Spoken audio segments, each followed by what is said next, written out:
గిదే పర్రె చూసిన మొత్తం పోయింది 1,00,000 కోట్లు ఇళ్ళకెళ్ళి పోయినాయి పర్రెలకెళ్ళి త్వరలకెళ్ళి కిందికి వీకినాయి మొత్తం జనాన్ని ఆగం చేసి కాళేశ్వరం అంటేనే అవినీతి ఇది అది డామ్ డూమ్ అని చెప్పి మొత్తానికి ఓట్లు దొబ్బినావు జనాలను నువ్వు తర్వాత ఇంకా మల్లన్న పుల్లన్న ఇక ఉన్నారు కదా యూట్యూబ్లో అందరు కలిసి మొత్తం కేసీఆర్ తిట్టుడే పనిగా పెట్టుకొని జనాలను నెత్తులు పాడు చేసి రైతుల నెత్తులు కూడా ఖరాబ్ చేసి మొత్తానికి ఏదో జరిగినట్టు చూపెట్టి ఆయనతో ఓట్లు కొట్టుకున్నారు మరి నేను అడుగుతున్నా ఈరోజు ఇదే మేధావులను ఈ రాష్ట్రంలో ఉండే మీడియాను కూడా నేను అడుగుతా ఉన్నా కాళేశ్వరంలో ఒక్క బ్యారేజీలో ఒక్క పర్రె పడితే దానికి ఇంత లొలిపెట్టిరు మీరు మరి అలా సుంకిశాల కూలిపోతే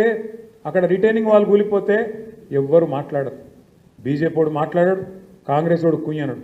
ఎస్ఎల్బీసీలో 2.5 కిలోమీటర్ల టనెల్ కూలిపోతే ఎవరు మాట్లాడరు చూడండి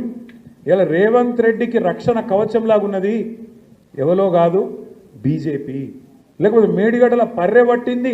అని రేవంత్ రెడ్డి అనగానే తెల్లారే వరకు వాడొచ్చి వాలిపోలే గద్ద లెక్క బీజేపీ వాడు ఎన్డీఎస్ఏ అని వస్తుంది నేషనల్ డ్యామ్ సేఫ్టీ అథారిటీ వస్తాడు వచ్చేది ఇట్లా చూసినట్టు చూసి తెల్లారే వరకే బీజేపీ ఆఫీస్లో ఒక రిపోర్ట్ తయారు చేసి ఇక్కడ ప్రజల మీద వేసి ఎలక్షన్లలో గోల్మాల్ చేసి మరి ఇలా ఎస్ఎల్బీసీలో టన్నల్ కూలి దాదాపు 72 గంటలు అవుతాను ఎందుకో రాడు మరి ఎన్డీఎస్ఏ రాదు ఏ బీజేపీ వాడు మాట్లాడాడు ఎవ్వరి నోరు పెగులుతలేదు కిషన్ రెడ్డి మాట్లాడాడు బండి సంజయ్ అన్నాడు ఎందుకు ఏమొచ్చింది ఇబ్బంది మీకు ఎందుకు మాట్లాడతలేరు